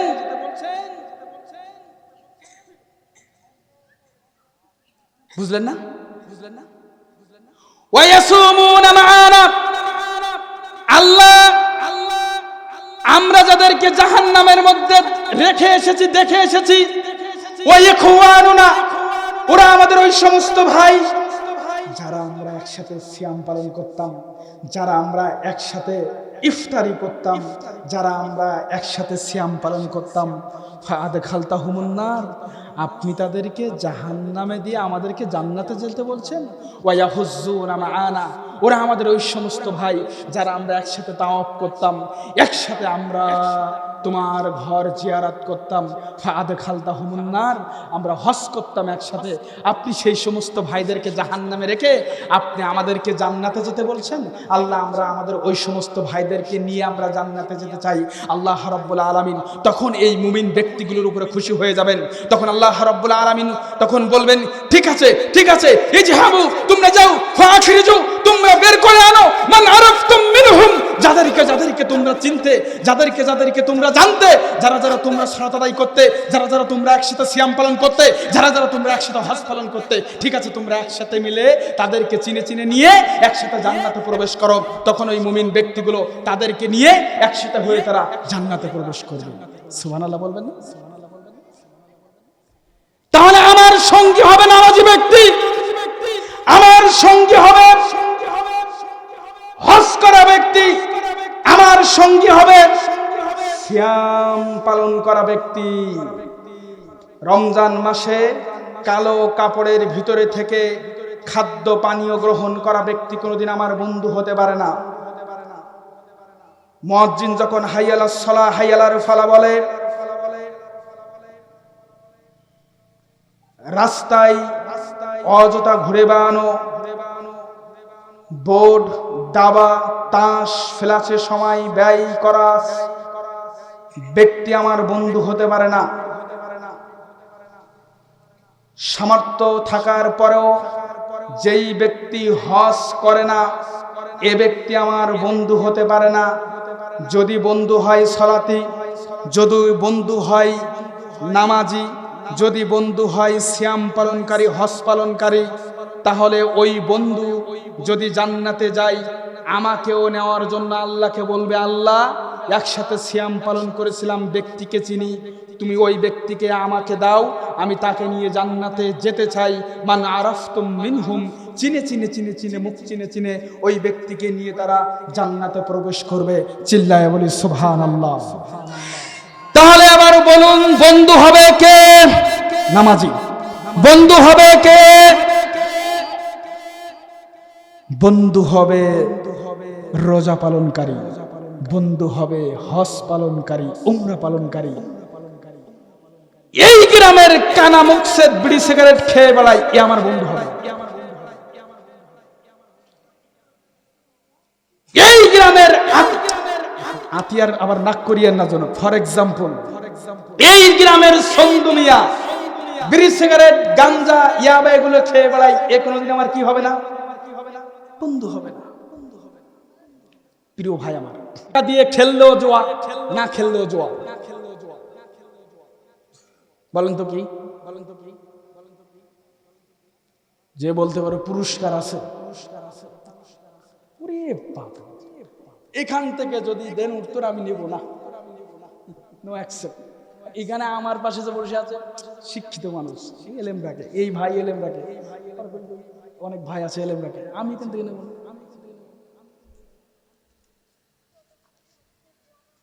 দাবা খেলা, রাসূল সাল্লাল্লাহু আলাইহি ওয়াসাল্লাম বলেছেন, রাসূল সাল্লাল্লাহু আলাইহি ওয়াসাল্লাম বলেছেন, মান লাইবা বিন নারদাশির, যে ব্যক্তি দাবা খেললো, ফাকান্নামা সাবাগা ইয়াদাহু ফি লাহমি খিনজিরিন দামি, সে ব্যক্তি শূকরের গোশত এবং রক্তের মধ্যে তার হাত ডুবিয়ে রাখলো। যে ব্যক্তি দাবা খেললো, দাবা সংশ্লিষ্ট দাবা, লুডু, ক্যারাম, তাস, ফেলাস। শোনো, চাঁদপুরের কোন যুবক যদি দাবা খেলে, লুডু খেলে, বুঝলেন না? চাঁদপুরের কোন যুবক যদি দাবা খেলে, লুডু খেলে, ক্যারাম খেলে, তাস খেলে, ফ্ল্যাশ খেলে, ক্ল্যাশ অফ ক্ল্যান্স খেলে, এগুলো যদি খেলে, তাহলে এ ব্যক্তি জুয়া খেললো। রাসূল সাল্লাল্লাহু আলাইহি ওয়াসাল্লামের আদেশ, মান লাইবা বিন নারদাশির, যেই ব্যক্তি দাবা খেললো, ভালো করে বোঝার চেষ্টা করুন, মান লাইবা বিন নারদাশির, যেই ব্যক্তি দাবা খেললো, দাবা সংশ্লিষ্ট দাবা, লুডু, ক্যারাম, তাস, ফ্ল্যাশ খেললো, ফাকান্নামা সাবাগা ইয়াদাহু ফি লাহমি খিনজিরিন দামি, সেই ব্যক্তি শূকরের গোশত এবং রক্তে তার হাত রঞ্জিত করলো। চাঁদপুরের একজন যুবক রাস্তার উপরে 1 ঘন্টা ধরে দাবা খেলেছে। চাঁদপুরের একজন যুবক, সে চায়ের দোকানে বসে 2 ঘন্টা ধরে সে ক্যারাম খেলেছে। 2 ঘন্টা ধরে ও শূকরের গোশত এবং রক্তের মধ্যে সে তার হাত রঞ্জিত করে রেখেছে। হাদিস মুহাম্মদ সাল্লাল্লাহু আলাইহি ওয়াসাল্লাম। যেই ব্যক্তি দাবা খেললো, সেই ব্যক্তি শূকরের গোশতে রক্তে তার হাত ডুবিয়ে রাখলো। আপনার সন্তান ঘরের সিটকালি দিয়ে রাত্রি মোবাইলে অ্যাপসের মাধ্যমে সারা রাত ধরে লুডু খেলেছে, ক্যারাম খেলেছে, ও সারা রাত ধরে শূকরের গোশত রক্তে এমন নিকৃষ্ট বস্তুর মধ্যে সে তার হাত ডুবিয়ে রাখলো। রাসূল সাল্লাল্লাহু আলাইহি ওয়াসাল্লামের হাদিস। এই চাঁদপুরের মাটিতে যত দাবা খেলার আসর আছে, চাঁদপুরের মাটিতে যত ক্যারামের আসর আছে, চাঁদপুরের মাটিতে যত চায়ের দোকানে দাবা, লুডু, ক্যারামের আসর রয়েছে, এর সবটাই গুড়িয়ে দিতে হবে। চাঁদপুরের মাটিতে যত তাসের আসর রয়েছে, যত ফ্ল্যাশের আসর রয়েছে, যত জুয়ার আসর রয়েছে, এর সবটাই ভেঙে চুরমার করে দিতে হবে। মুষ্টি যেমন ভেঙে চুরমার করতে হবে, ঠিক একইভাবে এই জুয়ার আসর ভেঙে চুরমার করে দিতে হবে। কোন চায়ের দোকানদার, কোন চাওয়ালা, কোন বিস্কুটওয়ালা, কোন মুদি দোকানদারওয়ালা যদি তার দোকানের পাশে এই ক্যারাম বোর্ডের ব্যবসা করে, যদি লুডুর ব্যবসা খুলে বসে, যদি দাবার ব্যবসা খুলে বসে, তাহলে শুকরের গোশত খাওয়া যেমন হারাম, এই লুডুর ব্যবসা, এই ক্যারামের ব্যবসা, এই তাসের ব্যবসা, এই জুয়ার ব্যবসা খুলে যত টাকা ইনকাম করবে, যত টাকা ইনকাম করে সে তার পরিবারকে খেতে দিবে, শুকরের গোশত রক্ত যেমন হারাম, এই জুয়া খেলে অর্থ ইনকাম করা এটা তেমন হারাম। অফিয়াতিন, অন্য একটি হাদিসের মধ্যে রাসূল সাল্লাল্লাহু আলাইহি ওয়াসাল্লাম বলেছেন, মান লাইবা বিন নার, যেই ব্যক্তি দাবা খেললো, যেই ব্যক্তি পাশা খেললো, যেই ব্যক্তি লুডু খেললো, যেই ব্যক্তি ক্যারাম খেললো, ফাকাদ আসা মুহাম্মদ, ফাকাদ আসা, ফাকাদ আসাল্লাহ ওয়া মুহাম্মদ, সেই ব্যক্তি আল্লাহ এবং আল্লাহর রাসূলের বিরোধিতা করলো। কার বিরোধিতা করলো? তা আল্লাহ এবং আল্লাহর রাসূলের বিরোধিতা করে কি জান্নাত পাওয়া যাবে? কথা বলেন, জান্নাত পাওয়া যাবে না। সব ভেঙে চুরমার করে দিতে হবে। আমাদের সমাজের হুজুররা সমাজে অসংখ্য অন্যায়, অবিচার, সুদ, ঘুষ, লটারি, চিটারি, বাটপারি, মানুষ দাবার আসরে, কিরামের আসরে, তাসের আসরে, আল্লাহু আকবার, এত এত অন্যায় সমাজে মানুষ হাজারো। আজকের যুবকরা, আজকে আমরা যদি আমাদের সমাজে লক্ষ্য করি, ভালো করে বোঝার চেষ্টা করবেন, আমরা যদি আমাদের সমাজে লক্ষ্য করি, অসংখ্য যুবক যুবতীরা অন্যায় অশ্লীল কাজে লিপ্ত হয়েছে। কেউ বোট ঘরে গিয়ে বোট খেলতেছে, কেউ দাবা খেলতেছে, কেউ লুডু খেলতেছে, কেউ জুয়া খেলতেছে। আমাদের সমাজের কিছু হুজুর আছে, এগুলোর বিরুদ্ধে তাদের ঈমানি চেতনা জাগ্রত হয় না। আমাদের সমাজে কিছু জিহাদি হুজুর আছে যে এই সমাজের অন্যায় অপকর্মের বিরুদ্ধে তাদের ঈমানি চেতনা জাগ্রত হয় না। তাদের ঈমানি চেতনা জাগ্রত হয় যখন কোন যুবক মসজিদের ভিতরে নামাজ পড়তে এসে জোরে আমিন বলে। এদের ঈমানি চেতনা তখনই জাগ্রত হয় যে না, এখন আমার জিহাদ করতে হবে। কিন্তু সমাজের এত এত অপকর্ম, এগুলোর বিরুদ্ধে তাদের ঈমানি চেতনা জাগ্রত হয় না। এটা হচ্ছে আইম্মাতান মুদিল্লিন, ভণ্ড হুজুর, ব্যবসায়ী হুজুর। আবার বলে যে জোরে আমিন বলা যাবে না, এটা ইহুদি খ্রিস্টানের নীতি। আরে জোরে আমিন যারা সহ্য করতে পারে না, তারাই ইহুদি খ্রিস্টানের বৈশিষ্ট্য নিয়ে পৃথিবীতে বেঁচে আছে। আশ্চর্য ব্যাপার। কিছুদিন আগে আমরা দেখেছি আমাদের একজন ভাইকে তাকে মারধর করা হয়েছে। আমাদের সালাফি আকীদার ভাই, আমরা কিছুদিন আগে দেখেছি যে একজন ভাইকে মসজিদ থেকে বের করে দেওয়া হয়েছে, তাকে মারধর পর্যন্ত করা হয়েছে। কেন? অপরাধ কি? জোরে আমিন বলেছে। আমি আপনাদেরকে একটা বুদ্ধি শিখিয়ে দিই। জোরে আমিন বললে কেউ যদি বাধা দেয়, আপনি বলবেন আমি বড় পীর আব্দুল কাদের জিলানীর মুরিদ। জোরে আমিন বললে কেউ যদি বাধা দেয়, বলবেন আমি বড় পীর আব্দুল কাদের জিলানীর মুরিদ। কেন? আব্দুল কাদের জিলানী তার গুনিয়াতুত তালেবিনের 1 নম্বর খণ্ডের 10 নম্বর পৃষ্ঠার মধ্যে বলেছেন যে সলাতের সুন্নাহ বলতে গিয়ে তিনি বলেছেন আমিন বলা হচ্ছে সলাতের সুন্নাহ। কিসের সুন্নাহ? তাহলে কেউ যদি আমিন বলার কারণে বাধা দেয়, মারতে আসে, বলবেন ভাই মারবেন না। কেন? আমি বড় পীর আব্দুল কাদের জিলানীর মুরিদ, তিনি বলেছেন সলাতে আমিন বলা সুন্নাহ। সেটা পালন করেছি। একাধিক হাদিস ওয়াইল ইবনে হুজর রাদিয়াল্লাহু তাআলা আনহু বলছেন, একাধিক হাদিস রাসূল সাল্লাল্লাহু আলাইহি ওয়াসাল্লাম বলছেন। ভালো করে বোঝার চেষ্টা করবেন, হাদিসটা শুনবেন, বাড়ি গিয়ে মিলাবেন।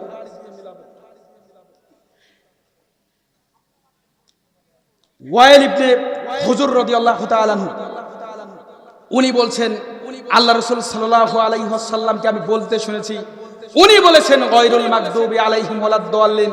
আল্লাহ রাসূল বলেছেন আমিন ওয়া মাদ্দা বিহা সাউতাহু। তিনি আমিন শব্দটি জোরে বলেছেন, আওয়াজ করে বলেছেন। একাধিক হাদিস আবু হুরায়রা রাদিয়াল্লাহু তাআলা আনহু বলেছেন যে আল্লাহর রাসূল সাল্লাল্লাহু আলাইহি ওয়াসাল্লাম বলেছেন ইজা আম্মানাল ইমামু ফাআমিনু। ইমাম যখন আমিন বলে তোমরাও আমিন বলো। কে হাদিস বর্ণনা করছেন? কে? আবু হুরায়রা রাদিয়াল্লাহু তাআলা আনহু।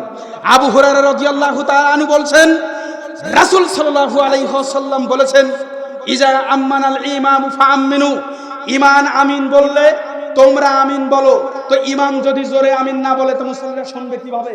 তো ইমাম জোরে আমিন বলছে, তাই তো মুসল্লিদের জোরে আমিন বলতে বললো। এরপরে বলছেন, তোমাদের আমিনের সাথে যদি মালাইকা অর্থাৎ ফেরেশতাদের আমিন মিলে যায়, গফিরা লাহু মা তাকাদ্দামা মিন জামবি, তোমাদের পূর্বেকার সমস্ত গুনাহ ক্ষমা করে দেওয়া হবে, যত সগীরা গুনাহ রয়েছে। তাহলে ইমাম সাহেব জোরে বলবে, তাই মুসল্লিরা শুনবে, মুসল্লিরা বলবে, তাই ফেরেশতারা শুনে তাদের সাথে একই সুরে বলবে। যখনই বলবে, যখনই আমিন মিলে যাবে, তখন পিছনের গুনাহ ক্ষমা হয়ে যাবে। এই হাদিস তুমি অস্বীকার করে তো দেখি। রাসূল সাল্লাল্লাহু আলাইহি ওয়াসাল্লামের স্ত্রী আয়েশা রাদিয়াল্লাহু তাআলা আনহা, উনি বলছেন, আল্লাহ রাসূল সাল্লাল্লাহু আলাইহি ওয়াসাল্লাম বলেছেন, মা হাসাদাতকুমুল ইয়াহুদু আলা শাইইন, ইহুদিরা তোমাদের অন্য কোন বিষয় নিয়ে এত বেশি হিংসা করে না। মা হাসাদাতকুমুস সালাম আলা তামিন, তোমাদের মা হাসাদাতকুমুস সালাম আলা তামিন, তোমাদের আমির এবং সালামের ব্যাপারে যতটুকু হিংসা করে, মা হাসাদাতকুম আলা সালিম আলা সালাম ও তামিন, তোমাদের সালাম এবং আমিন নিয়ে যতটুকু হিংসা করে, এত আর অন্য কোনো কিছুতে হিংসা করে না ইহুদিরা। আমি মনে হয় হাদিসটা আপনাকে বোঝাতে পারলাম না। আয়েশা রাদিয়াল্লাহু, ভালো করে আবার বোঝার চেষ্টা করুন, ব্যর্থ পারলাম না, কষ্ট হচ্ছে, আবারও বলি। আয়েশা রাদিয়াল্লাহু তাআলা আনহা বলেছেন কি, রাসূল সাল্লাল্লাহু আলাইহি ওয়াসাল্লাম বলেছেন কি, বলেছেন, মা হাসাদাতকুমুল ইয়াহুদু আলা শাইইন, মা হাসাদাতকুমুল ইয়াহুদু আলা শাইইন, ইহুদিরা তোমাদের অন্য কোনো বিষয় নিয়ে এত বেশি হিংসা করে না। মা হাসাদাতকুম আলা সালাম ওয়াত তামিন, তোমাদের আমিন এবং সালাম নিয়ে যতটা তারা হিংসা করে। কোন মুসলিম যখন সালাম দেয় তখন ইহুদিদের গা জ্বলে, তারা এটা সহ্য করতে পারে না। কোন মুসলিম যখন বলে আমিন, ইবলিসের যতটা না বেশি রাগ হয় ইহুদিরা এটা সহ্য করতে পারে না। আমি বলছি ওই হুজুরকে, আমিন শব্দ শোনার কারণে তুমি যেই যুবককে মেরেছো, চর থাপ্পড় দিয়েছো, ইহুদিরা শুনতে পারে না। কি ব্যাপার, তোমারও গা জ্বলে, তুমি শুনতে পারো না? তার মানে কি তুমি এটা প্রমাণ করতেছো যে তুমি ইহুদি খ্রিস্টানের বৈশিষ্ট্য নিয়ে পৃথিবীতে বেঁচে আছো? এমন 17টা হাদিস রয়েছে জোরে আমিনের ব্যাপারে, আমিনের ব্যাপারে 17টা হাদিস রয়েছে। আস্তে আমিনের ব্যাপারে 2টি হাদিস রয়েছে, সনদ এবং মতনগত দিক থেকে হাদিস জয়ীফ, সে হাদিস দুর্বল। এজন্যই আমি বলি, যখন কোনো হুজুর আমির বলতে বাধা দিবে, আপনি বলবেন আমি আব্দুল কাদের জিলানীর মুরিদ। কেন? বুনিয়াতুত তালিবিনের 10 নম্বর পৃষ্ঠার মধ্যে আব্দুল কাদের বলেছেন, আমিন বলা হচ্ছে সুন্নাত। মনে থাকবে, মনে থাকবে। আমাদের সমাজের জিহাদি হুজুরদের ইমানি চেতনা তখন বৃদ্ধি পায়, ইমানি চেতনাই তখন জাগ্রত হয় যখন কেউ জোরে আমিন বলে। কিন্তু সমাজে সুদ, ঘুষ, লটারি, চিটারি, বাটপারি, কালোবাজারি অসংখ্য যুবক রাস্তায় সালাত না পড়ে বোট খেলছে, দাবা খেলতেছে, লুডু খেলতেছে, তাদের বেলায় ইমানি চেতনা জাগ্রত হয় না। ঠিক কিনা? এই হুজুরকে বয়কট করতে হবে সমাজ থেকে। এই হুজুরের কারণে যুব সমাজ নষ্ট হয়ে যাচ্ছে, এই হুজুরের কারণে যুবকরা মসজিদে আশাবাদ দিয়ে দিচ্ছে। আপনাদেরকে একটা কথা বলুন, আলহামদুলিল্লাহ মাইকের সাউন্ড কিন্তু এখন ভালো পাচ্ছি, ঠিক না? আলহামদুলিল্লাহ, এটা মনে হয় যান্ত্রিক কোনো ত্রুটি ছিল, আলহামদুলিল্লাহ এখন কিন্তু ভালো পাচ্ছে মাইকের সাউন্ড। জাযাকুমুল্লাহ খায়রান ভাই, আপনাকে ধন্যবাদ। আপনি এই ভাই দেখতে পান, ভাই ক্যাবলা ভাই দেখতে, হাসি দেন একটা, হাসি দেন, আরো ভালো করে হাসেন, আরে দাঁত বেরোনি, হাসেন। আলহামদুলিল্লাহ, আপনি খুশি তো? এখন ঠিক আছে লাইন, আলহামদুলিল্লাহ। আমার উপরে রাগ আছে নাকি? এদিকে দেখান, বলেন ক্ষমা করে দিলাম, বলেন আলহামদুলিল্লাহ। আমি আপনার জন্য দোয়া করে দিলাম, ঠিক আছে? জাযাকুমুল্লাহ খায়রান। আমি আপনাকে যে কথা বলছিলাম যে এই হুজুরের জন্য আজকে আমাদের সমাজের যুব সমাজ ধ্বংস হয়ে যাচ্ছে। আপনাকে একটু বলি, দেখে মসজিদ কার ঘর? মসজিদ কার ঘর? এখানে আসে মানুষ কার ডাকে? এটা কারোর পৈতৃক সম্পত্তি, এটা কারোর বাড়ি না। মুয়াজ্জিন যখন বলেছে হাইয়া আলাস সালাহ, মুয়াজ্জিন যখন বলেছে হাইয়া আলাল ফালাহ, সালাতের জন্য এসো, কল্যাণের জন্য এসো, তোমার রবের জন্য এসো, তখন একজন যুবক কাজ করতেছিল, সবকিছু তড়িঘড়ি করে মসজিদে চলে এসেছে। কার ডাকে? ওই ব্যক্তি, ওই যুবক নাভির নিচে হাত বাঁধুক অথবা না বাঁধুক, বুকের উপরে হাত বাঁধুক অথবা না বাঁধুক, জোরে আমিন বলুক অথবা না বলুক, পায়ের সাথে সদ্দুল খলাল মিলাক অথবা না মিলাক, এর কোনোটাই দেখতে হবে না, এর কোনোটাই দেখার বিষয় নাই, এর কোনোটাই নামাজের ক্ষতি করে না, এর কোনোটাই নামাজের ক্ষতি করে না। এই ব্যক্তি এসেছে শুধুমাত্র আল্লাহর জন্য। ও কোন সুন্নাত ছেড়ে দিক অথবা না দিক এটা দেখার বিষয় নয়, ওকে মসজিদ থেকে তাড়ানোর। ওই ব্যক্তি যদি সুন্নাহর উপরে আমল করে, জোরে আমিন বলে অথবা না বলে, রাফউল ইয়াদাইন করে অথবা না করে, একজন ব্যক্তি পায়ের সাথে পা মিলাক অথবা না মিলাক, একজন ব্যক্তি সে বুকের উপরে হাত বাঁধুক অথবা না বাঁধুক, এই ব্যক্তিকে সালাতের স্বাধীনতা দিতে হবে, তার হক, তার দাবি। কেননা সে এসেছে আল্লাহর ঘরে, আল্লাহর ঘর থেকে সুন্নাহ পালন করার জন্য, হাদিসের উপরে আমল করার জন্য। যেই ব্যক্তি গলা ধাক্কা দিয়ে, যেই ব্যক্তি উত্তম মাধ্যম চর থাপ্পড় দিয়ে তাকে বের করে দিয়েছে আসমানের নিচে, জমিনের উপরে, এই ব্যক্তি পৃথিবীর সব থেকে বড় জালেম। আল্লাহর ঘর থেকে বের করে দিয়েছে। আল্লাহ বলছে আসো হাইয়া আলাস সালাহ, হাইয়া আলাল ফালাহ। তুমি হুজুরকে তুমি ওকে থেকে বের করে দেবো জোরে আমিন বলার কারণে।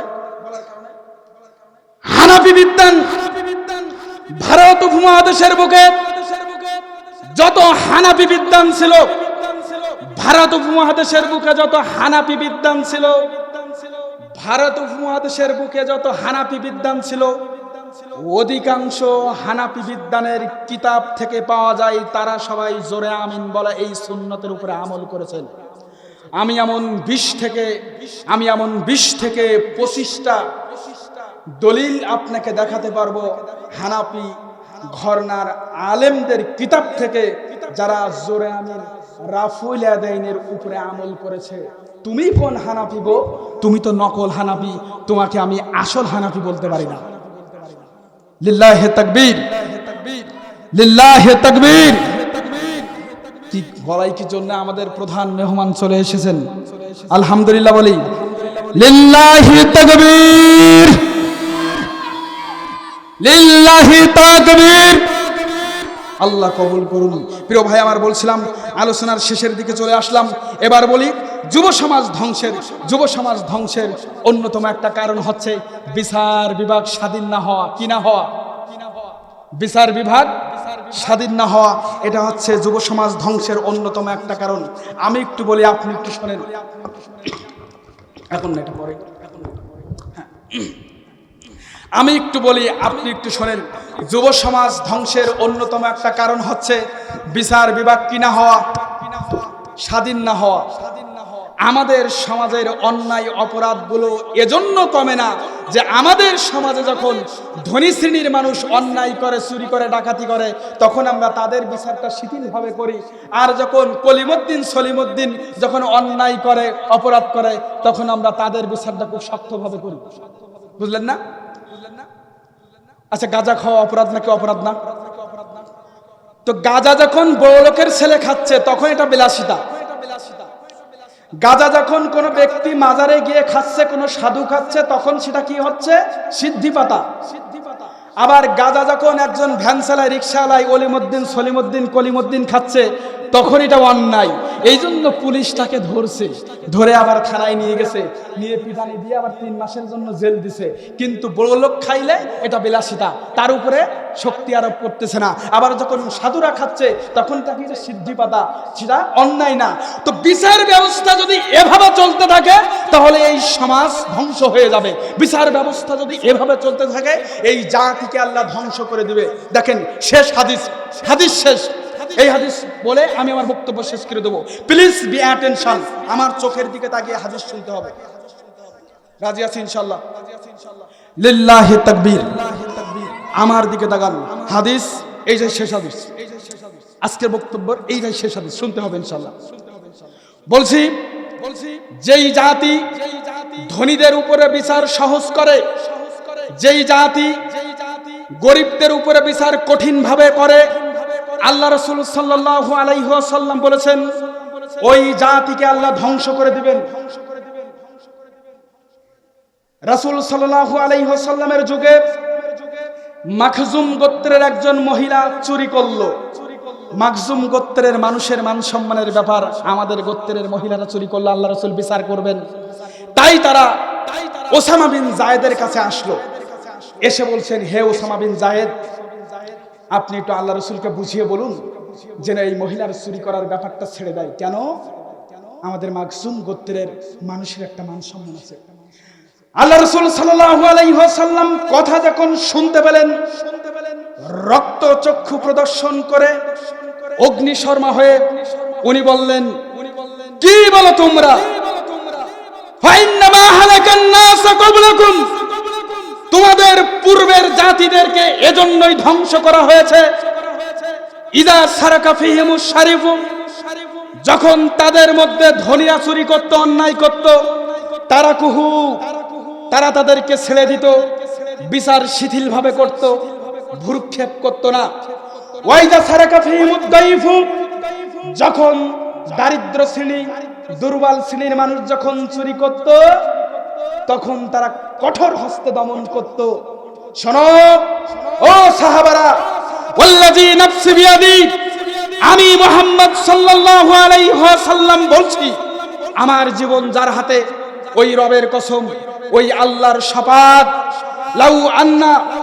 লাউ আন্না ফাতেমা বিনতে মুহাম্মদ সারাকাত, যদি মুহাম্মাদের কন্যা ফাতেমা যদি চুরি করত, লাকাতা ইয়াদাহা, আমি মুহাম্মদ সাল্লাল্লাহু আলাইহি ওয়াসাল্লাম, আমি মুহাম্মদ, আমি ফাতেমার হাত কেটে নিতাম।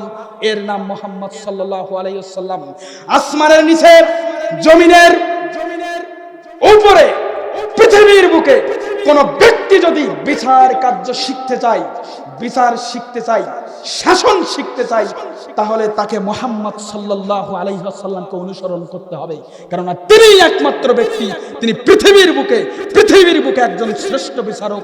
এই সমাজ যদি ধনীরা অন্যায় করে তাদেরকে ছেড়ে দেয়, আর যদি গরিবরা অন্যায় করে তাদের উপরে কঠিনভাবে চেপে ধরে, তাহলে এই জাতি, এই সমাজ অচিরেই ধ্বংস হয়ে যাবে। আল্লাহ আকাশের প্লাবন দিয়ে এই জাতিকে ধ্বংস করে দিবে। প্রিয় ভাই আমার, সুতরাং যুব সমাজ ধ্বংসের অন্যতম একটা কারণ হচ্ছে ছাড় দাও। ধনীরা অন্যায় করলে ছাড় দিচ্ছেন, গরিবরা অন্যায় করলে ধরতেছেন। তার মানে অন্যায় এক সাইডে হতেই থাকবে।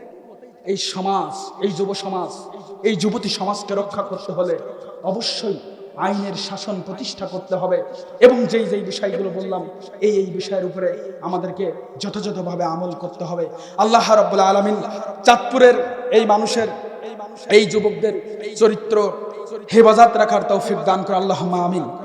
এই যুবকরা যেন এই দেশ, এই সমাজ, এই দেশ, এই পৃথিবীর মুখ উজ্জ্বল করে, আল্লাহ তুমি সেই তৌফিক দান করো আল্লাহুম্মা আমিন। হে আল্লাহ, চাঁদপুরের যুব সংঘ কর্তৃক আয়োজিত ষষ্ঠ বার্ষিক এই তাফসীরুল কোরআন মাহফিলে যতগুলো যুবক এখানে শ্রম দিয়েছে, আল্লাহ প্রতিপালক তুমি তাদের, এই মুরব্বীদের দোয়া এবং আজকের এই আমরা যেই বিশাল আয়োজন করেছি, অন্তত এর বদৌলতে হলেও এই যুবককে তুমি একমাত্র শুধুমাত্র ইসলামের ছায়াতলে কবুল করুন আল্লাহুম্মা আমিন। আমি আলোচনাটা একটু শুরু করতে চেয়েছিলাম আগে ভাগে, এজন্য সভাপতি সাহেব কিছু মনে নেবেন না, আমি আপনাকে সম্মান জানাতে পারিনি হয়তোবা। আল্লাহ রাব্বুল আলামিন ইনাকে এই সম্মানের চেয়ার দিয়েছেন, এটাই সম্মান, আমার আবার বলার কিছু নেই নতুন করে, বুঝতে পেরেছেন? এই সম্মান, এটা চেয়ারটা সম্মানের, যেই বসুক আল্লাহ তাকে বসিয়েছে, এটা সম্মানের, এটা বুঝতে হবে।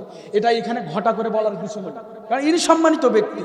সম্মানিত ব্যক্তির কথা আবার কিভাবে বলতে হবে? কিন্তু এমনি তো সম্মান নিয়ে বসে আছে। প্রিয় ভাই আমার, যারা সময় শ্রম, এখানে প্রধান অতিথি, বিশেষ অতিথি, কারণ নাম নিতে পারলাম না, আপনারা যেভাবে এই ওয়াজ মাহফিল, এই তাফসীরুল কোরআন মাহফিলে সহযোগিতা করেছেন, এভাবেই আপনারা মৃত্যু অবধি পর্যন্ত এভাবে সহযোগিতা করে যাবেন। আল্লাহ রাব্বুল আলামিন আপনাদেরকে কবুল করুন। আমরা যেন জান্নাত পর্যন্ত এভাবেই থাকতে পারি, আল্লাহ রাব্বুল আলামিন সেই তৌফিক দান করুন। যুবকদের চরিত্র হেফাজত করুন। আল্লাহুম্মা আমিন। আকুলু কাওলি হাযা ওয়াস্তাগফিরুল্লাহ লি ওয়া লাকুম। ওয়াসসালামু আলাইকুম ওয়া রাহমাতুল্লাহি ওয়া বারাকাতুহু।